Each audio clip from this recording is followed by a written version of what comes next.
श्री स्वामी समर्थ स्वामी सेवा या चॅनलमध्ये तुम्हा सगळ्यांचं स्वागत आहे। तर आज आपण उतरंडीविषयी माहिती बघणार आहोत। उतरंड कशी भरावी आणि का भरावी, तर याविषयी संपूर्ण माहिती बघणार आहोत। देवघरामध्ये उतरंड का ठेवतात आणि त्यामध्ये कोणत्या राशी भरतात। तर तुम्ही चॅनलवरती नवीन असाल तर चॅनलला नक्की सबस्क्राइब करा।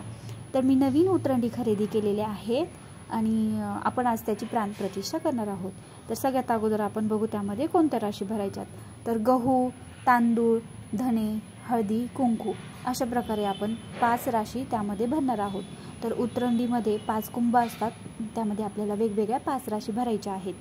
तर सगळ्यात अगोदर तर आपण उतरंड नवीन असल्यामुळे मी त्याला सगळ्यात अगोदर हळदी, कुंकू, अक्षदा वाहून घेते।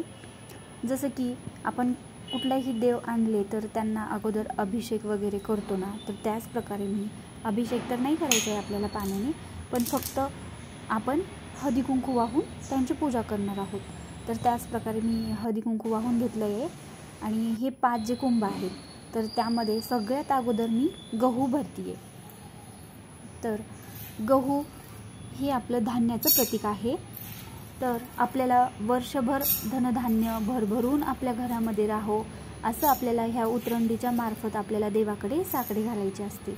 तर पूर्ण फुल भरून घ्यायचं आहे आपल्याला। उतरंडीमध्ये पूर्ण गहू भरून घेतले, त्यानंतर मी दुसऱ्या उतरंडीमध्ये तांदूळ भरतीये, दुसऱ्या कुंभामध्ये तांदूळ भरतीये।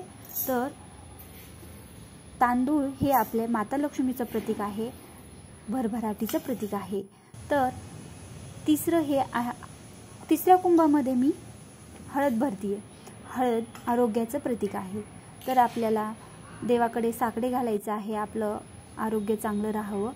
चौथ्या कुंभामध्ये कुंकू भरतीये। तर कुंकू हे सौभाग्याचं प्रतीक आहे। तर याचंही साकडं आपल्याला देवाकडे घालायचं असतं। तर आपण ते उतरंडीमार्फत हे सगळं भरून घ्यायचं आहे। त्याचबरोबर 5व्या कुंभामध्ये धणे भरतीये। धने हे कुबेराचं प्रतीक आहे।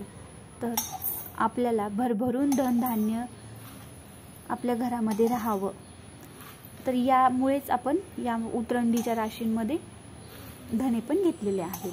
तर धने हे माता लक्ष्मीचं प्रतीक असल्यामुळे धने भरतोय आपण त्यामध्ये।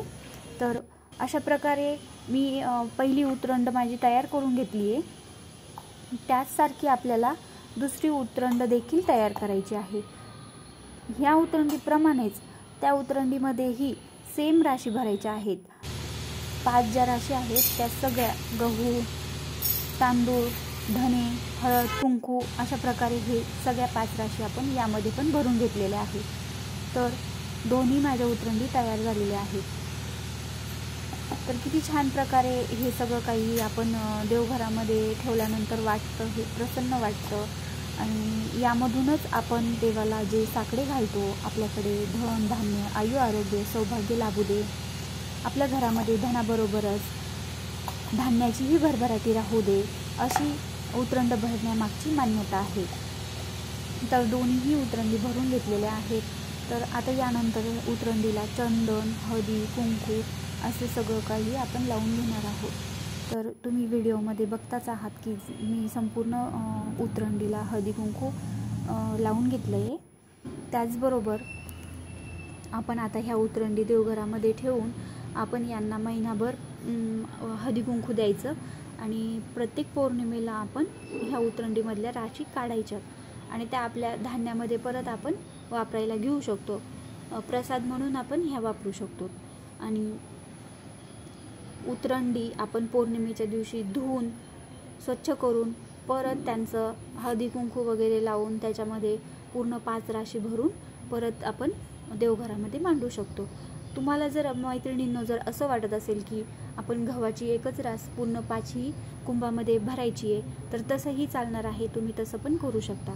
तर नक्कीच सगळ्यांनी तुम्ही पण उतरंड ठेवण्याला घरामध्ये देवघरामध्ये सुरुवात करा आणि व्हिडिओ आवडला असेल तर लाईक करा, शेअर करा, सबस्क्राईब करा। भेटूयात नवीन